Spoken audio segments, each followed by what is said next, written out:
The first thing is the smell. Cold mud, blood, wet wool.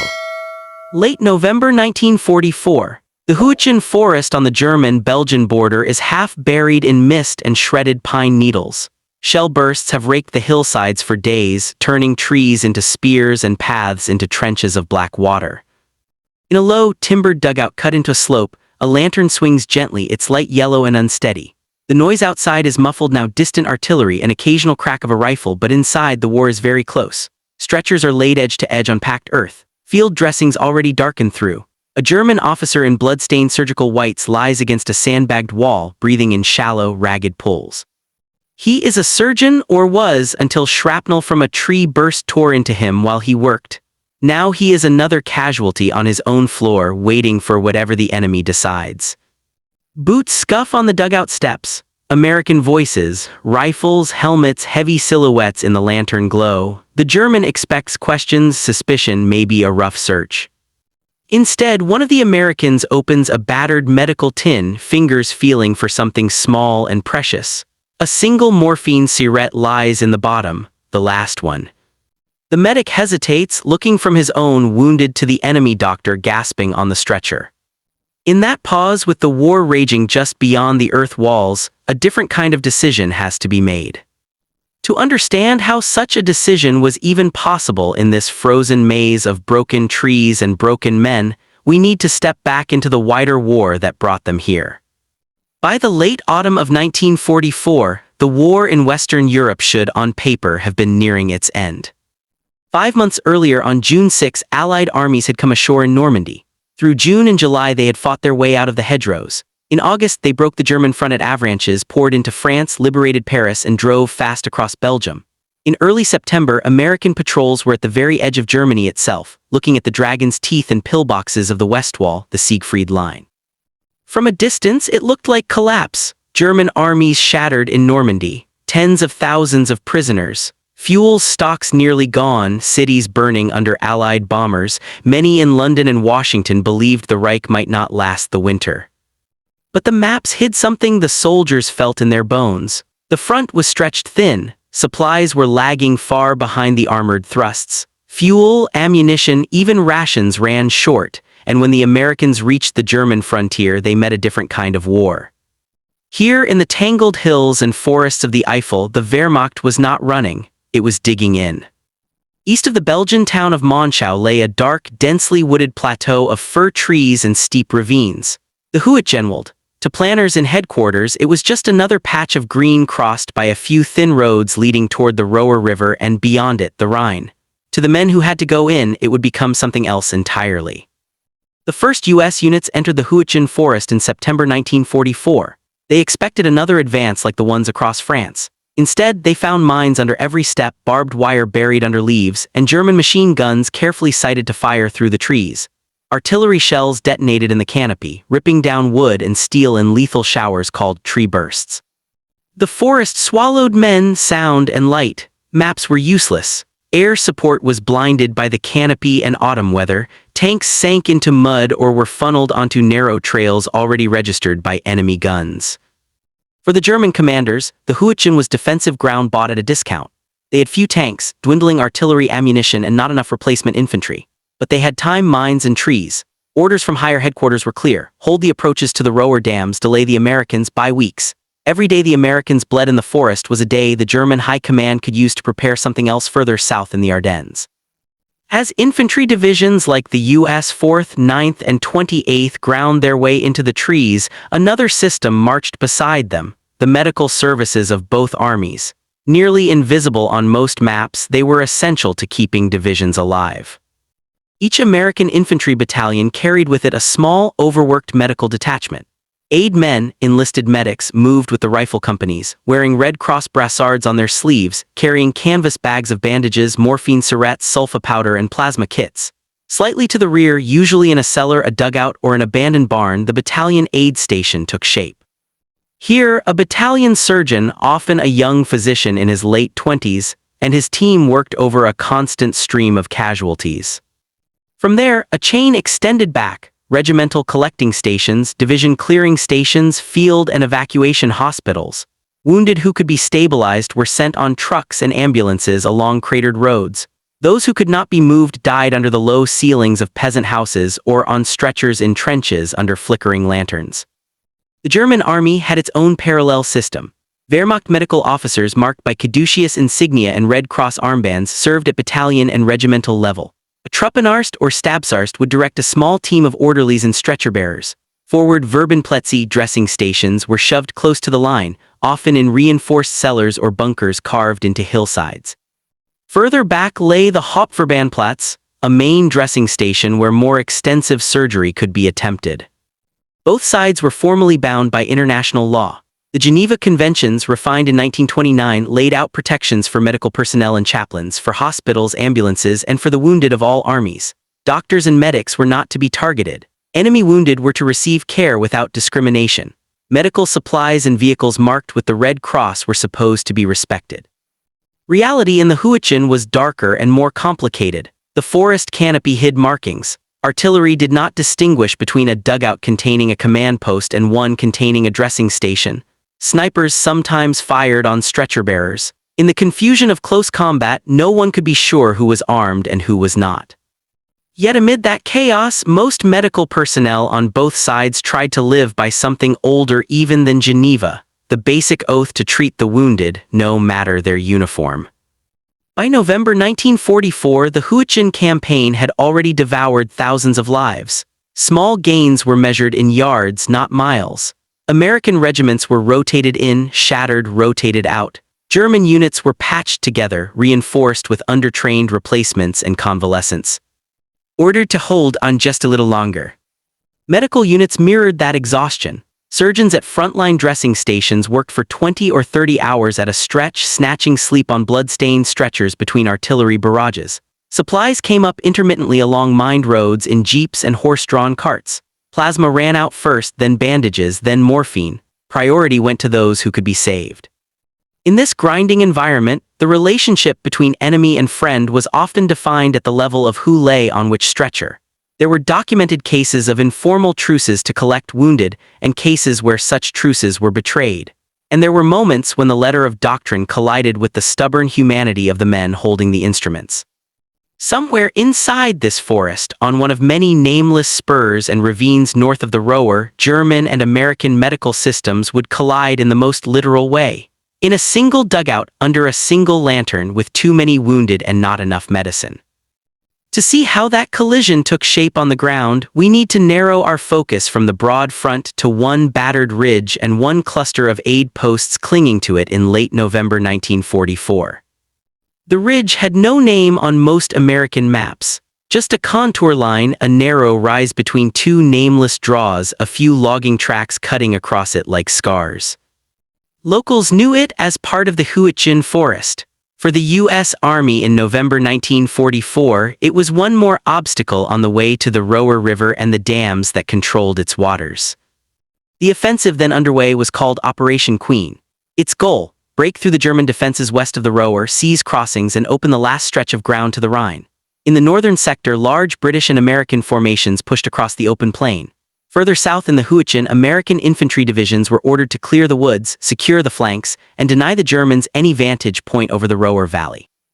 It was in this southern, darker part of the front that the anonymous ridge stood, somewhere east of the shattered village of Wassenach and not far from the approaches to Großhau and Jay. Here, the landscape itself was the most powerful defender. The ground fell away in steep, forested ravines. Mud sucked at boots. Visibility in the trees was often less than 30 meters. On this ridge, a German infantry regiment had dug in weeks earlier. Riflemen shared dugouts with machine gun crews. Mortar positions were hidden under branches. Mines were laid not only on paths but in the spaces between them where frightened men might step to avoid the obvious. Just behind the main line of foxholes, the regiment's medical officer had established a forward dressing station. It was typical of many in the forest. A timbered bunker cut into the slope, connected to the trenches by a communication trench that filled with water whenever it rained. Inside, a few wooden tables, some rough shelves for instruments, a stove that smoked more than it heated, and a row of stretchers along one wall. From here, the German surgeon and his small staff treated what they could. Shrapnel wounds, fractures, collapsed lungs from blast overpressure. They had a limited stock of morphine ampules, ether sulfonamides, bandages salvaged from earlier casualties, and a few units of stored blood. When cases were stable enough to move, they were carried back along the ridge through the trees to a main dressing station further to the rear. The Americans had their own mirror image not far away. As their battalions advanced, they were forced to set up aid stations much closer to the line than doctrine preferred. The forest simply would not permit long, exposed evacuation routes. A battalion surgeon might choose a ruined forester's hut, a shallow dugout, or a cellar under a smashed farmhouse as his aid post, mark it with Red Cross panels, and hope that German artillery observers did not see. From the frontline foxholes, American litter teams had to move wounded through a gauntlet of fire and splinters. Stretcher bearers slipped in the mud. Men died on the way not from their wounds but from exposure and shock. The official evacuation chain, aid station to collecting station to clearing station, became, in places like this ridge, a series of desperate improvisations. Communications were unreliable. Telephone lines were cut by tree bursts. Radio reception was blocked by terrain. Units got separated. In some sectors, German and American positions were so intermingled that a wounded man crawling or being carried back might cross not only his own line but into the other side. The fighting ebbed and flowed. A morning might begin with an American artillery preparation, the whine and crash of hundreds of shells. Then infantry would move slowly tree to tree, accompanied by the flat crack of their own supporting guns. German mortars would answer, their shells bursting in white puffs high in the branches. Machine guns would open from bunkers that had seemed lifeless minutes before. In that environment, clear front lines existed mostly on situation maps in command posts far to the rear. On the ground, the reality was a tangle of positions, listening posts, sniper hides, and hastily dug foxholes. Between them, in cellars and bunkers, medical staff tried to create pockets of order. By late November, both sides on that ridge were exhausted. The German regiment had taken heavy losses and received few replacements. The American battalion facing them had rotated companies through the line, but each rotation brought back fewer men than it sent forward. Casualty reports filled columns in divisional war diaries. For the doctors and medics, they were not numbers, they were faces they recognized, voices they had heard only the day before. Supplies, too, reflected the strain. The American Medical Service had to push forward plasma, dressings, and drugs along roads choked with artillery, fuel, and rations traffic. Weather and German artillery slowed everything. Requests for more morphine and plasma climbed the chain. Deliveries never quite matched demand. On the German side, the situation was worse. Allied air power and artillery made daylight movement dangerous. Motor transport was scarce. Many units relied on horse-drawn carts or hand-drawn sledges to move wounded and supplies through the trees. The German surgeon on the ridge learned to work with what he had. To reuse clamps and needles until they were dull, to sterilize instruments in kettles over the bunker stove, to decide with each incoming casualty how much of his dwindling stock he could afford to spend. This was the environment into which American battalions were ordered once more in late November 1944, to attack through the same mud, against the same bunkers, along the same few forest paths, toward the same indistinct objectives. It was in the collisions of these attacks and counterattacks that German and American medical personnel would find themselves face to face, not separated by trees and lines, but sharing the same underground air. In one such encounter, the boundaries between enemy and ally, between duty to one's own and duty to the wounded as such, would narrow to the space of a single dugout and the capacity of a single medic's hand. To understand that moment fully, we have to look from several angles at what it meant to be a doctor or medic in this kind of war, and what pressures shaped the decision to open that battered medical tin and choose who would receive the last morphine. The German surgeon on the ridge had not begun his career in a bunker. He was part of a generation of physicians trained in the universities of the Weimar and early Nazi years, anatomy theaters, crowded lecture halls, clinical rotations in city hospitals. When the war came, many like him were drafted or volunteered into the Wehrmachtssanitätsdienst, the medical service. They exchanged white coats for Feldgrau operating theaters for tented or timbered posts close behind the line. On the other side, the American medical officers had similar paths. Many were young residents or newly practicing doctors when they were commissioned. They were sent through hurried courses in military medicine, taught how to treat blast injuries, gas gangrene, massive hemorrhage.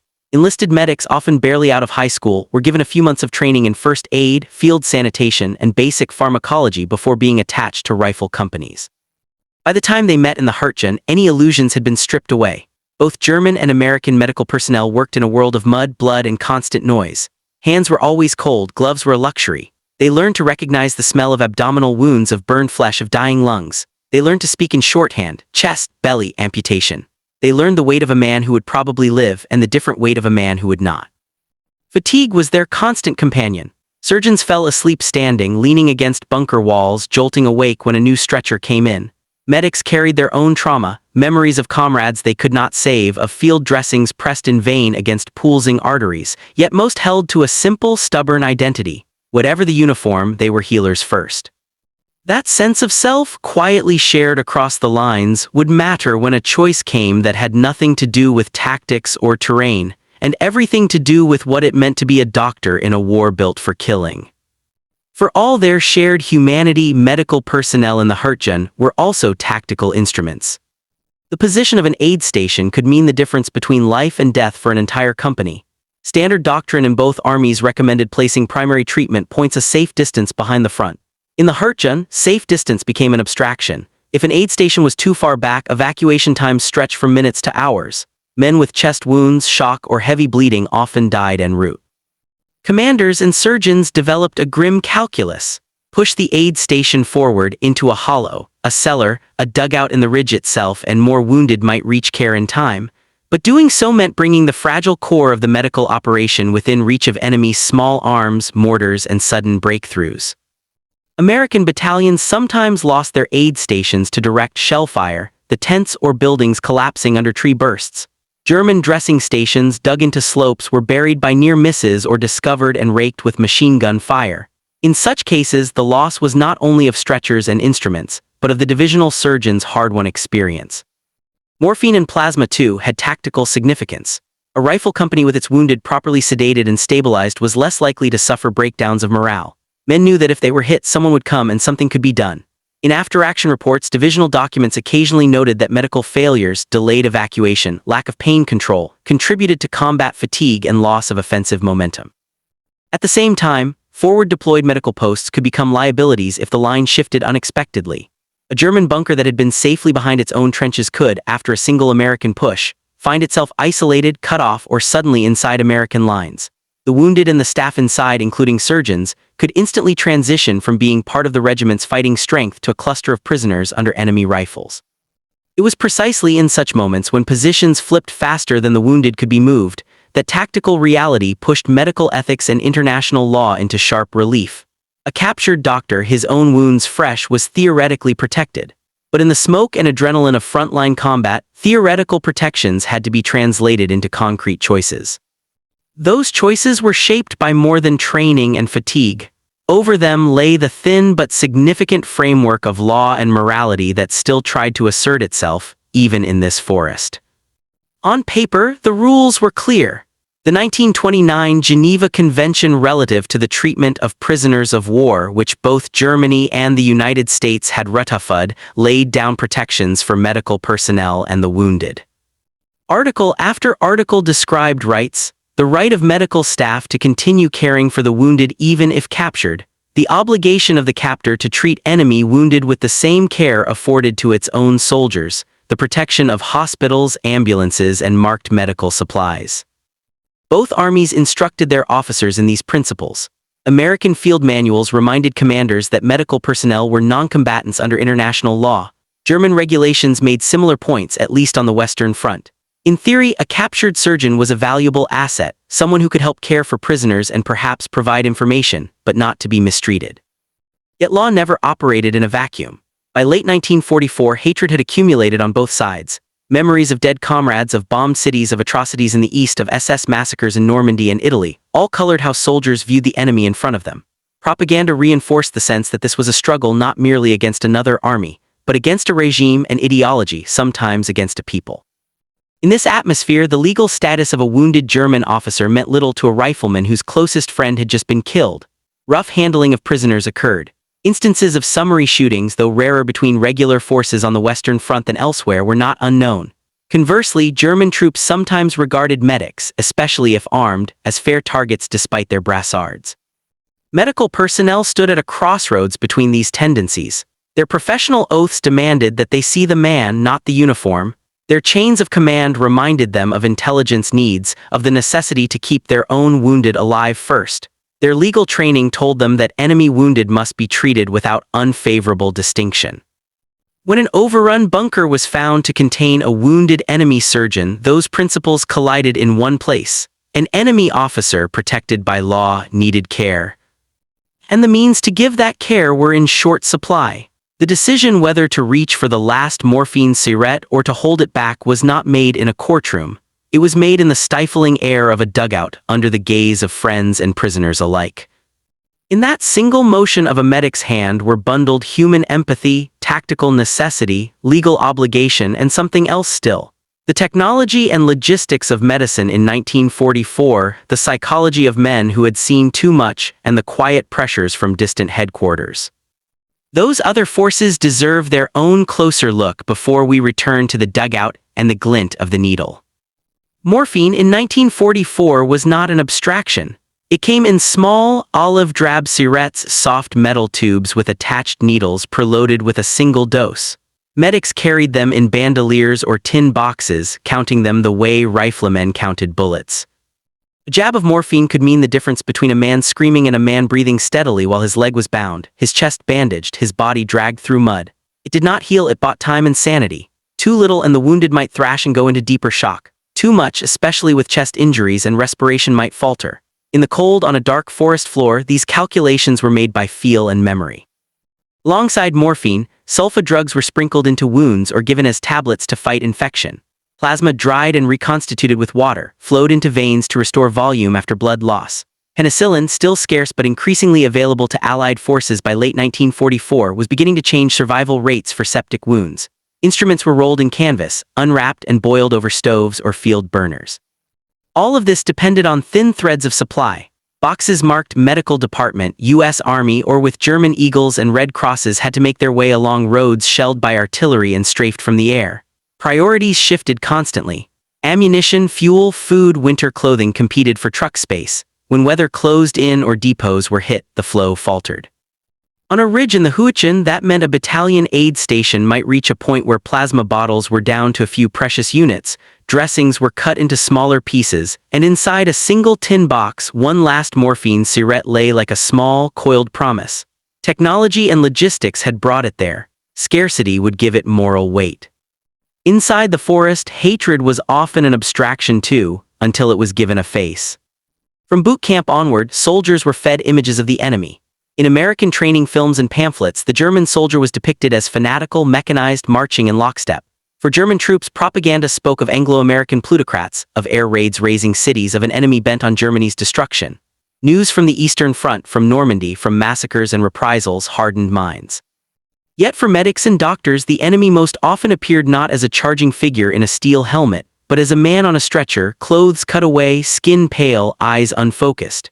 In that posture, differences blurred. A lung sounded the same under a stethoscope, regardless of accent. A femur shattered by shrapnel looked the same on both sides of the line. Many medical personnel quietly developed a dual vision. They lived within the same war of slogans and bitterness, shared the same losses, but in their immediate work they encountered something more elemental, bodies failing in the same ways. This did not erase anger, it complicated it. Psychologically, the Huichin was particularly corrosive. Units vanished into the trees, suffered horrific casualties for small gains, and came out changed. Men spoke of the forest as if it were a living enemy. In such a place, small acts of decency became strangely magnified. A canteen shared with a prisoner, a bandage applied to an enemy's wound, a cigarette handed to a man in a different uniform could leave longer impressions than many firefights. For a German surgeon captured while bleeding in his own bunker, and for an American medic standing over him with an emptying medical kit, the enemy was no longer a faceless other. They saw very directly a mirror, someone who had spent months doing their own work under the same strain. The decision whether to ease that man's pain did not erase the war, but it cracked, for a moment, the solid wall of hatred the war had built.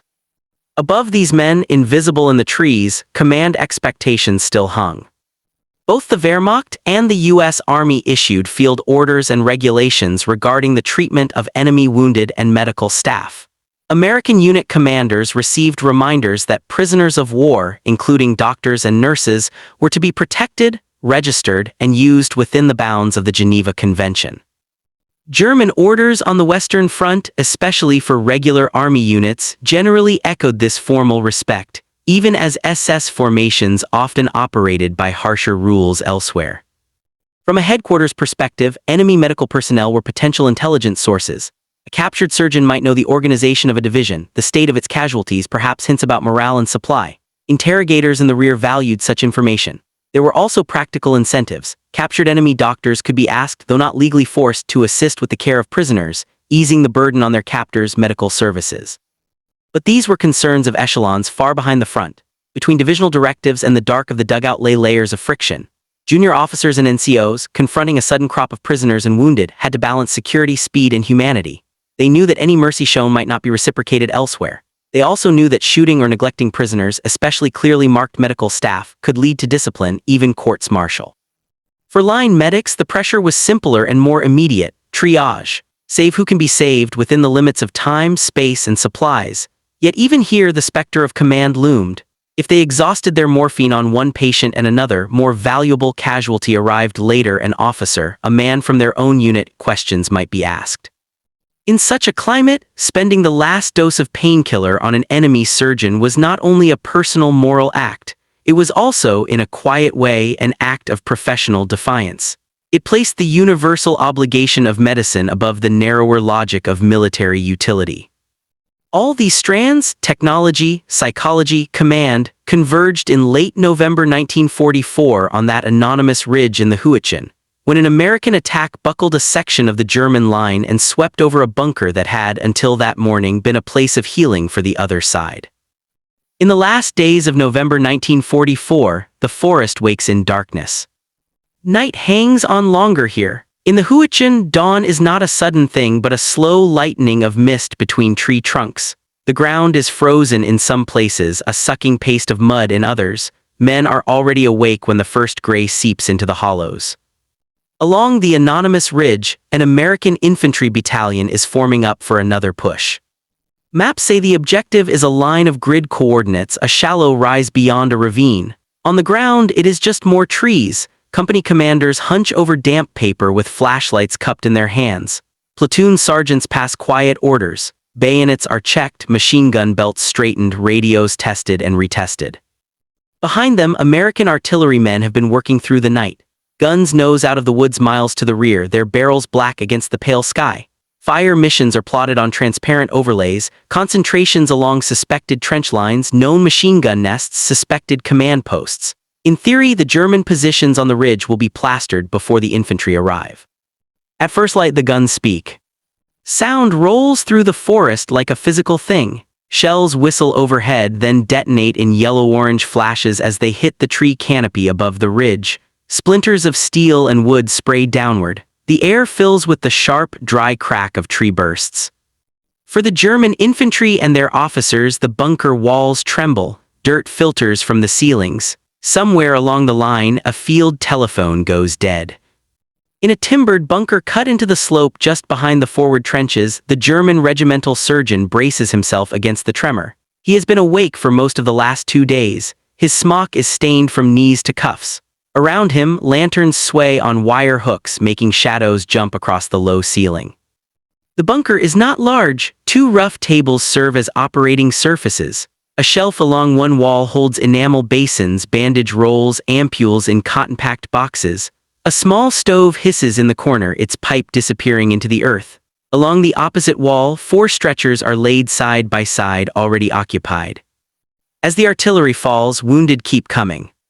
A runner appears in the doorway with a field gray shape over his back. Another man staggers behind, one hand pressed to his neck, blood seeping through his fingers. The surgeon's orderlies move by instinct now, cut away cloth, apply clamps, sprinkle sulfa into open flesh, wrap with whatever clean gauze remains. He has already sent all who could be moved back toward the main dressing station farther behind the line. The ones who remain here are the worst cases: a sucking chest wound, a compound fracture, a man whose legs ended above the knee in a stump of bandage. Outside, the volume of fire increases. Somewhere very close, a shell strikes a tree almost directly above the bunker's entrance. For a moment, everything inside is dust and noise. Timbers creak, a support post splinters, striking the surgeon across the side and lower abdomen. He goes down against the earth floor, the impact driving the air from his lungs. For a second he hears nothing. Then the bunker resolves again, the lantern swinging wildly, the muffled cries of the wounded, the shouted curses of an orderly whose scalp is bleeding. When they roll him onto a stretcher, the pain flares properly, sharp, tearing, radiating from his side into his back and down into his hip. His fingers search briefly for the edge of his tunic and come away wet. He understands immediately what has happened. Shrapnel, probably a fragment of wood and steel driven through the bunker entrance. The entry wound is low, near the crest of his pelvis. His experience tells him its possible paths inside: bleeding, risk of perforated intestine, the slow, terrible complications that follow. He tries to give instructions: morphine for the screaming man on the right. Elevate the feet of the one who has gone suddenly pale. He manages a few sentences before another wave of pain forces his jaw shut. The barrage goes on, then steadily it shifts. German ears have learned to read artillery fire. The shells begin to creep back up the slope, lifting off their own front line. That means only one thing: an infantry attack is coming. In the German trenches above the bunker, surviving riflemen shake dirt from their helmets, slap fresh magazines into their weapons, peer into the smoke. Machine gun crews reset their sights, checking arcs they have known for weeks. Mortar teams, if they are still in action, wait for fire calls that might never come because the telephones are cut. In the ravine below, American infantry are already moving.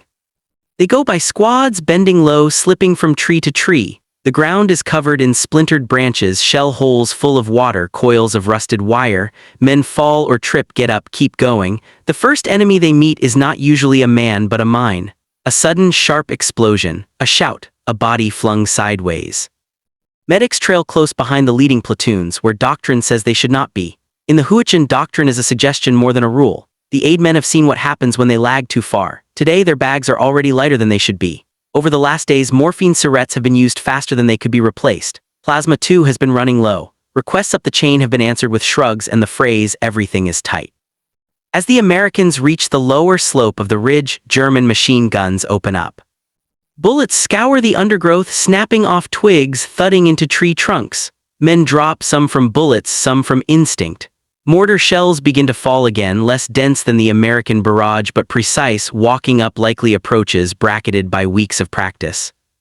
The attack stalls, then pushes forward in fits. Small groups break left and right looking for gaps. Grenades arc through the trees. Somewhere above, a German position falls silent, then briefly erupts in closer, harsher sounds of close combat.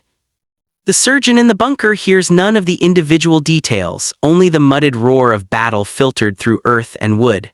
His world has shrunk to the rectangle of lantern light above him and the pain that grows with every slight movement of his torso. He knows that if the line breaks too close to the bunker, there will be no time to move him. Orderlies will do what they can, but they are not infantry. The thought comes unbidden: capture, interrogation, perhaps worse. An army that has bombed German cities flat may not look kindly on a captured German officer, even one with a red cross on his arm. He thinks briefly of his hospital before the war, then of a letter he had begun to write 2 nights ago, folded in his map case, never finished.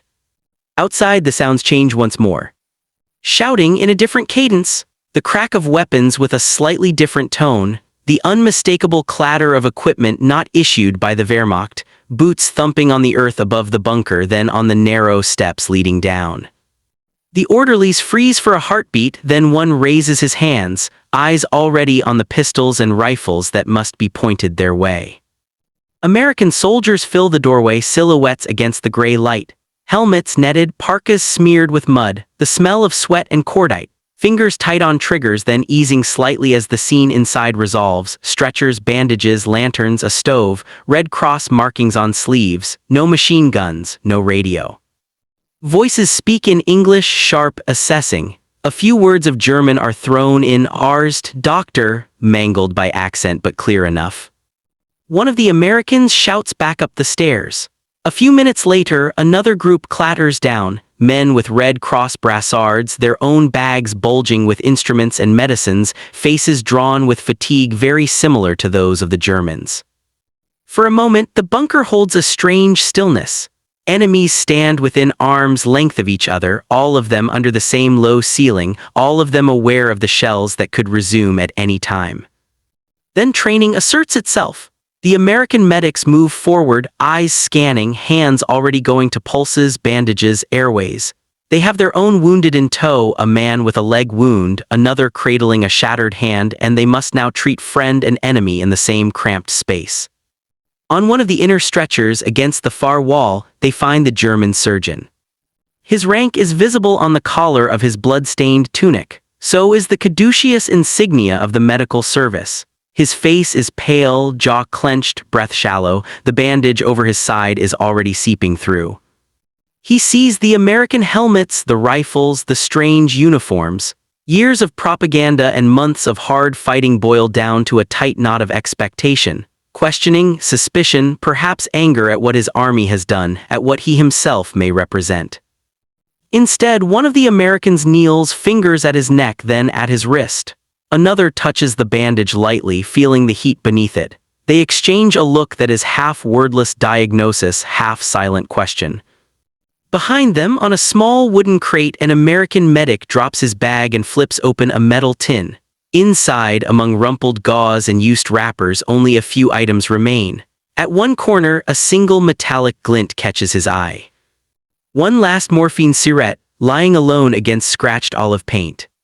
He picks it up, feeling its slight weight, the softness of the tube. Around him, the bunker air is dense with breath, with the smell of antiseptic and old blood.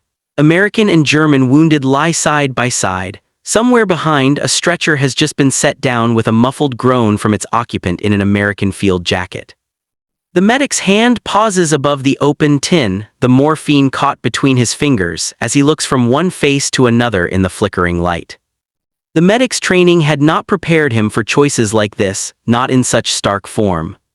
In classrooms months earlier, triage had been laid out in neat categories: immediate, delayed, minimal, expectant. Save those who could be saved quickly. Ease the passing of those who could not.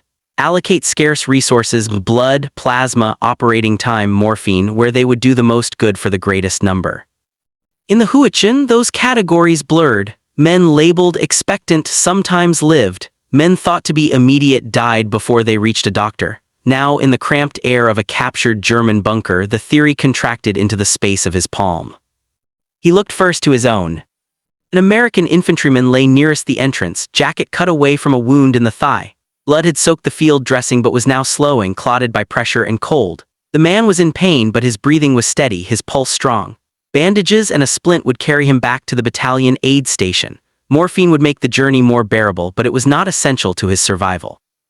Another American farther in cradled a broken hand. The fingers were swollen, the skin bruised purple and black. Every movement brought a wince, but again, not life-threatening, local anesthetic if there was any left, and a sling could see him through. He turned to the Germans. One rifleman had a wound high in the shoulder just beneath the collarbone. Blood seeped but did not spurt. The bandage already in place was doing its work. The man's eyes were closed, his jaw clenched, but his vital signs under the American's fingertips were acceptable. Then the medic's gaze settled again on the German surgeon.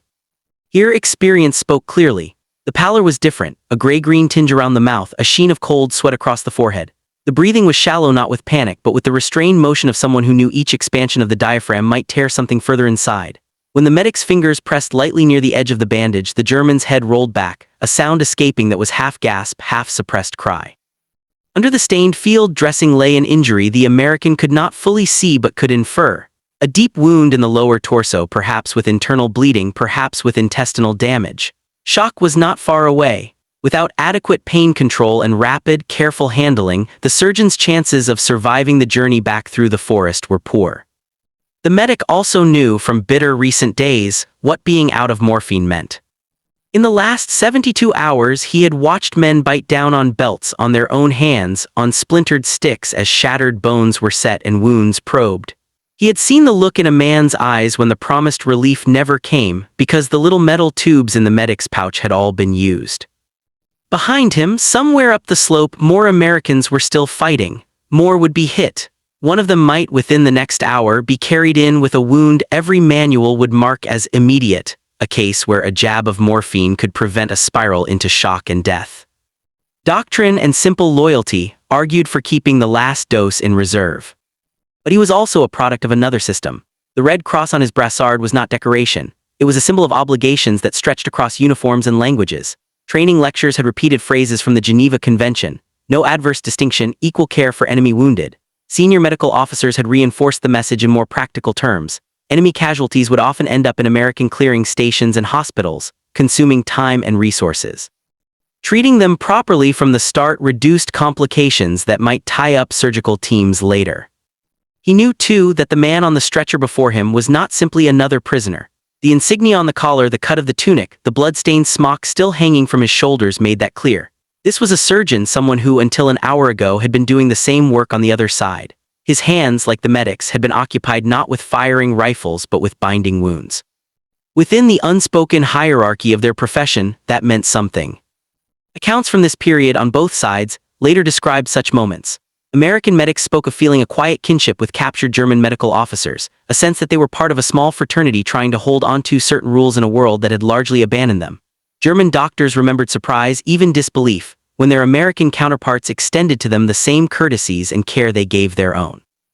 In one such case, during the late November fighting in the Huichin, the decision crystallized in precisely this way. Faced with a cluster of wounded from both armies and a nearly empty kit, an American medic chose.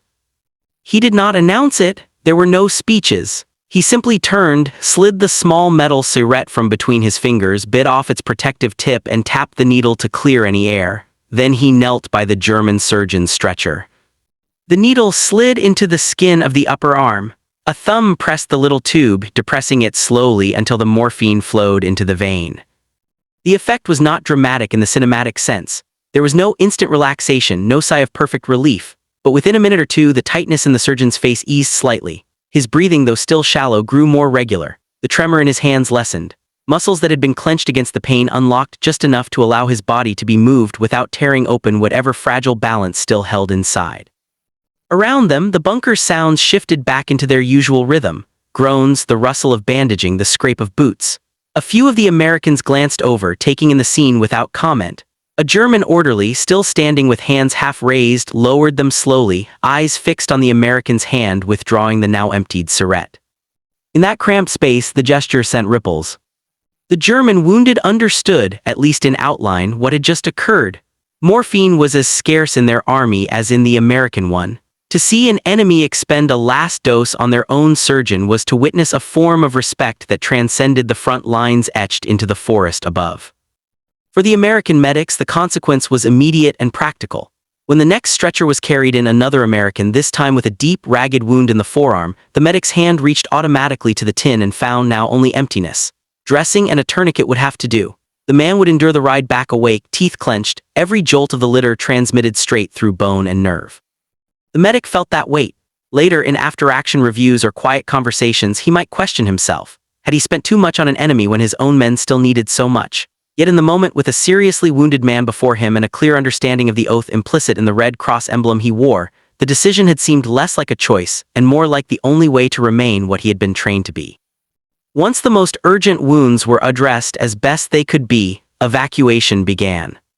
Under the eye of a watchful American sergeant, German stretcher-bearers and American litter teams together lifted the stretchers and began the process of moving them out of the bunker and down the slope toward the newly established American aid point. The German surgeon, now breathing a little easier, was among the first. Each step was still painful, but no longer overwhelmingly so. Where before his body stiffened against every jostle, now he drifted at the edge of consciousness, held there by the dulling warmth of the morphine. Above ground, the forest had not changed. Trees stood stripped of branches. Smoke hung in low bands. Bodies lay where they had fallen minutes or hours earlier. But the relationships moving through that landscape had shifted subtly.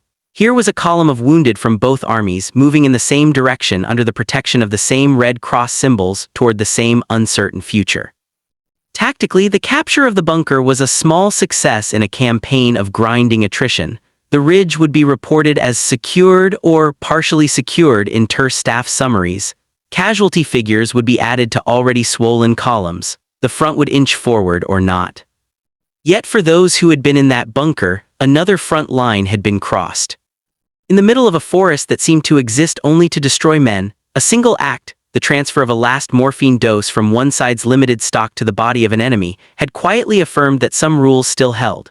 Beneath layers of uniform cloth and national emblem, there remained the shared, stubborn conviction that pain was to be eased where possible, regardless of who bore it. That conviction would follow the German surgeon and his fellow wounded as they left the Huichin under American guard, and it would shape the way their stories were told and remembered long after the guns fell silent. To see how this small decision reverberated beyond that day, we have to trace what happened next, through the evacuation chain, through the larger campaign, and through the lives of those pulled alive from that winter forest. The path out of the forest was as hard as the path in. From the captured bunker, the wounded German and American were moved in stages, first by hand, then by vehicle, each transition a fresh ordeal. Stretcher bearers struggled up the narrow steps and into the thin daylight. The forest floor, churned by the morning's fighting, was slick and uneven. Every jolt transmitted itself through canvas and bone. Men who had not received morphine clenched their jaws until muscles spasmed. Those who had floated in an uncomfortable half-light, distanced from their pain but not freed from it. The German surgeon lay among them, his uniform tunic now roughly buttoned over hastily reinforced bandages. The morphine that had been given in the bunker did not erase the damage inside him, but it dulled the edge enough that his body did not fight every movement. In the triage language of the day, he had been shifted not from expectant to saved, but from almost certainly lost in transit to possibly salvageable if he reached an operating table in time. The first stop was the American Battalion Aid Station. These posts were simple affairs: a cellar in a shell-damaged house, a canvas tent barely taller than a man, a sandbagged dugout in a small clearing. Inside, the battalion surgeon and his team worked with what they had. Men arrived tagged with field cards noting wound type, time of injury, treatment already given. Tourniquets were checked, bandages replaced, splints adjusted. Enemy wounded, once disarmed and briefly searched by infantry, were passed into this same system. Regulations were clear. Medical personnel were to treat them according to medical need, not nationality. In practice, that meant that a German with a sucking chest wound might go onto the table ahead of an American with a lesser injury. In the European theater, such practices were not theoretical or rare. Official U.S. Army Medical Department histories later recorded that in some campaigns, enemy wounded made up a significant fraction of the total treated in American facilities, often between 10 and 20%. In certain forward hospitals after large battles, nearly a third of occupied beds might hold prisoners of war in field gray or camouflage. From the battalion aid station, ambulances, Dodge or GMC trucks marked with large red crosses on white panels ferried the more serious cases back along forest tracks. Where roads were too dangerous or destroyed, jeeps with litter racks did the work, or horse-drawn wagons, anything that could move a man more quickly than two human arms. The German surgeon, his pain blunted but not gone, would have been loaded with the others into such a vehicle. Wrapped in blankets strapped to prevent shifting, he would have felt the vibrations of the engine, smelled exhaust mixing with the ever-present odor of blood and damp cloth. Beside him, an American infantryman might groan with each rut. Another German, his eyes bandaged, might murmur in a language the Americans in the front seat pretended not to hear. At the next echelon, a regimental collecting station, then a divisional clearing station, the sorting became more systematic. Surgeons there had better light, more instruments, access to X-ray units when the generators functioned. Chessboard decisions unfolded in real time: who went straight to surgery, who could wait, who was too far gone. Prisoner status did not exempt anyone from this process. Captured German doctors, nurses, and medics were processed along with other POWs, but often kept near the medical facilities, sometimes assisting under guard with the care of their own countrymen. Under the Geneva Convention, they could be retained by the capturing power as long as their services were needed, but they retained their protected status as medical personnel. In U.S. evacuation hospitals in France and later in Germany, enemy wounded sometimes lay in separate wards, but they received the same operations, amputations, debridements, abdominal surgeries as American soldiers. Anesthesia, whether ether, chloroform, or newer agents, was administered according to medical indication, not uniform.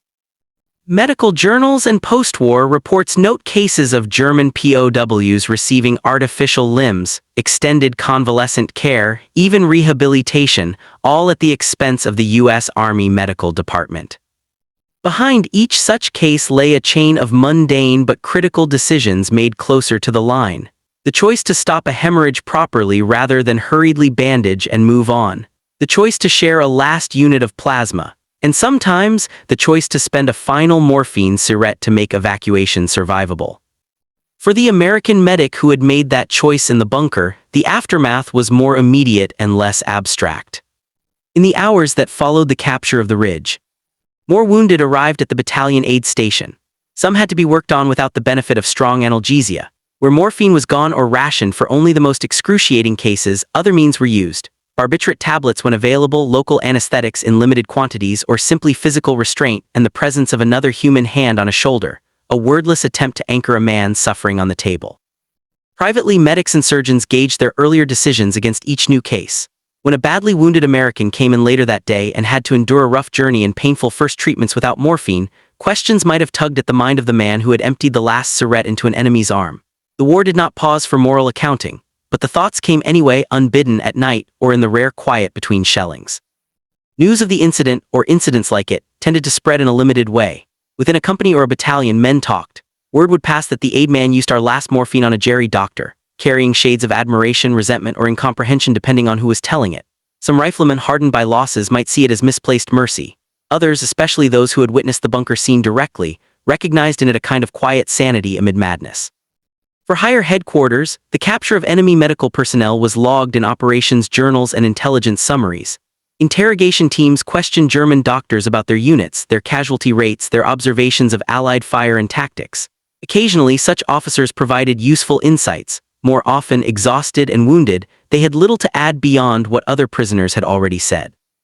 The forest itself remained indifferent. The ridge, now under American control, would be described in situation reports as secured or in hand, but the cost of that description was written in the ledgers of division surgeons and in the rows of crosses that would later appear on cleared hilltops. Strategically, the Huichin fighting in late November fed into a larger assessment at 1st U.S. Army and 12th Army Group headquarters. The forest was consuming men and materiel at a rate that far outstripped its apparent value. Yet the attacks continued, driven by concerns about the Roer River dams and by a reluctance to concede any ground on the approach to the Rhine. In that tension between local horror and higher-level necessity, the story of a last morphine dose given to an enemy surgeon was nearly invisible.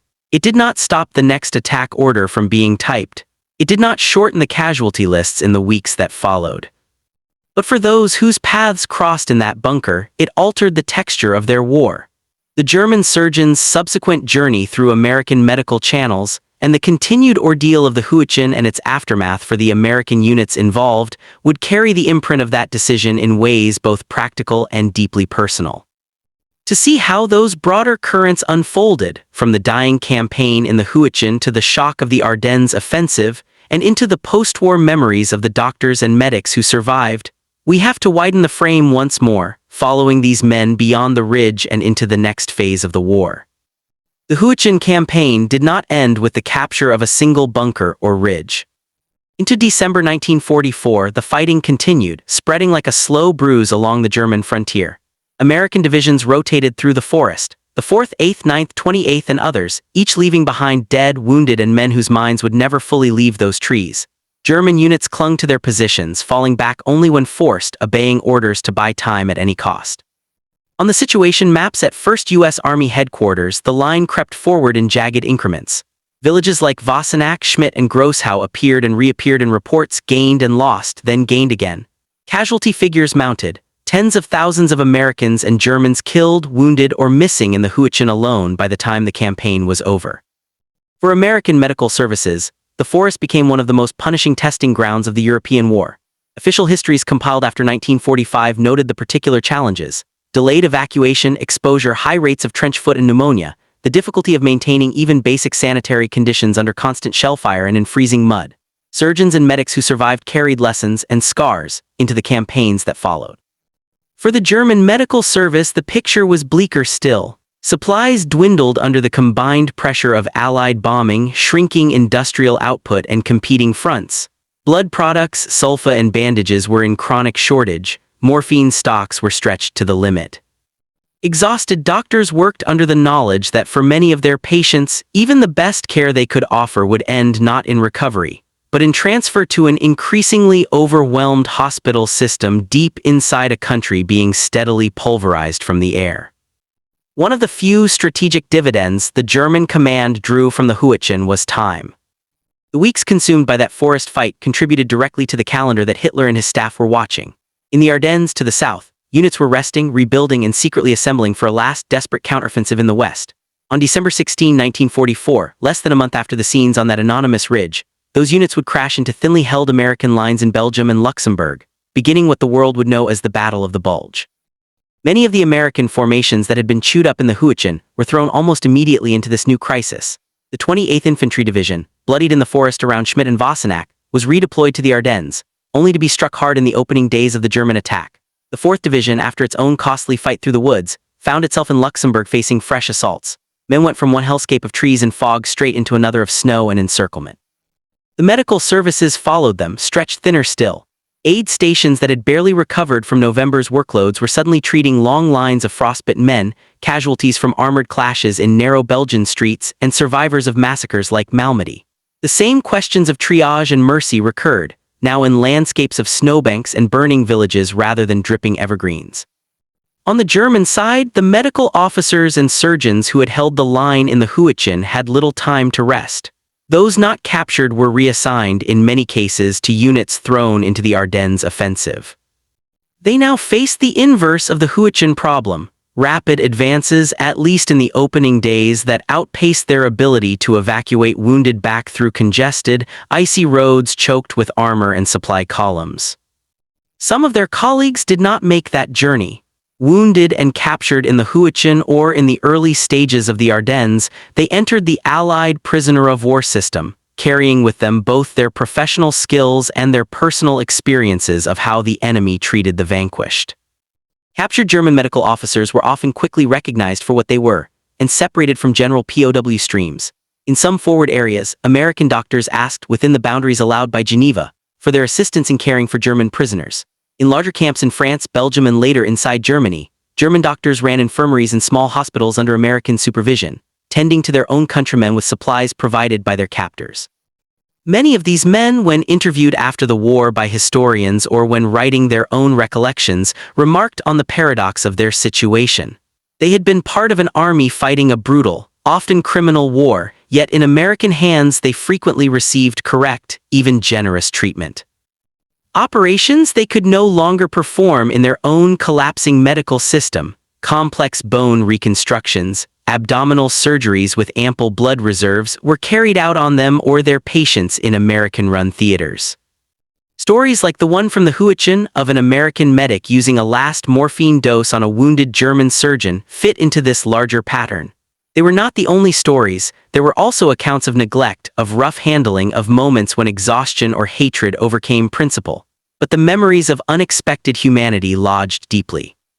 For the German surgeon evacuated from that ridge, the morphine that steadied his breathing in the bunker was only the first link in a chain of care that would, if he survived, pass through multiple American hands: orderlies who changed his dressings, surgeons who opened his abdomen to repair whatever damage the shrapnel had done, nurses who monitored his pulse through fever and infection. He would have lain in wards where English, German, and occasionally other languages mingled in the low murmur of the sick. For the American medic, winter and spring 1944-45 offered little time for reflection. There were more campaigns, more wounded, more empty boxes where morphine and bandages should have been. Victory in May 1945 did not immediately bring peace to the mind. Many frontline medical personnel carried private archives of scenes like that bunker for the rest of their lives. In veterans' reunions and oral histories decades later, these men often chose to recount not only the horrors they had witnessed but also the moments when the war's circuitry briefly reversed. When a German helped carry an American wounded under fire, when an American field hospital operated through the night on enemy POWs, when an SS man cried from pain and was given the same medication as any other. Such memories did not erase the larger crimes and cruelties of the conflict, but they informed, in quiet ways, the post-war push to strengthen international humanitarian law, to expand and clarify the Geneva Conventions, to codify more firmly the protections of medical services and the wounded in future wars. The image of a last morphine cigarette expended on an enemy doctor in a dark forest bunker thus transcends its moment. It becomes a symbol of the fragile, sometimes flickering line of professional and human ethics that persisted even in a war designed to consume all such lines. Standing at the edge of that bunker, watching stretcher bearers trudge away into the trees, we are left with a question that reaches beyond 1944 and the Huichin. What does such a choice say about the kind of world men tried to preserve, even as they destroyed so much of it? In the Huichin forest, power was measured in tonnages of artillery, numbers of divisions, miles advanced or lost. Yet one of the most enduring acts from that campaign depended on a few milligrams of alkaloid in a thin metal tube. War at this scale is often described in abstract terms: strategy, logistics, operations. But it is lived at arm's length in places like that bunker, where the boundary between life and death sometimes narrows to the pressure of a thumb on a cigarette. The German surgeon and the American medic belonged to different armies, sworn to opposing causes. Around them, cities were burning, governments were making plans for total victory or total resistance, and millions were being uprooted or killed. None of that changed the way a body bled when torn by steel. None of it altered the basic fact that pain, unrelieved, reduces human beings to something raw and wordless. International law tried to speak to that fact. The Geneva Conventions, the Red Cross symbols, the training manuals, all were attempts to carve out a small protected space inside total war, where some professions, some gestures would be governed by older rules. Their effectiveness depended not on signatures in peacetime, but on individuals in moments like the one in that dugout, choosing to honor those rules when it would be easier, and sometimes safer, to ignore them. When the American medic used his last morphine on a wounded enemy surgeon, he did not change the course of the Huichin campaign. The forest would go on killing. The Ardennes offensive would still erupt weeks later. The war in Europe would grind on into 1945, claiming millions more. What he did change was the moral landscape for the small circle of men who saw him work. He demonstrated that even within a system built for organized destruction, there remained islands of a different logic. That a doctor is a doctor before he is German or American, that a man in great pain is, first, simply a man in great pain. Decades later, when veterans spoke of such incidents, they did not do so to romanticize the war. They did it to remember that, amid the worst that humans can do to one another, some still chose to act on a belief that suffering, wherever it appears, deserves to be eased. Outside that bunker, the Huichin forest would eventually fall silent. Trees would regrow over shell holes. Paths would cover the scars of trenches. But for those who were there, the image remains: a dim light, a crowded room, an enemy's hand steadying a needle, and for a moment in a world of violence, the simple triumph of mercy.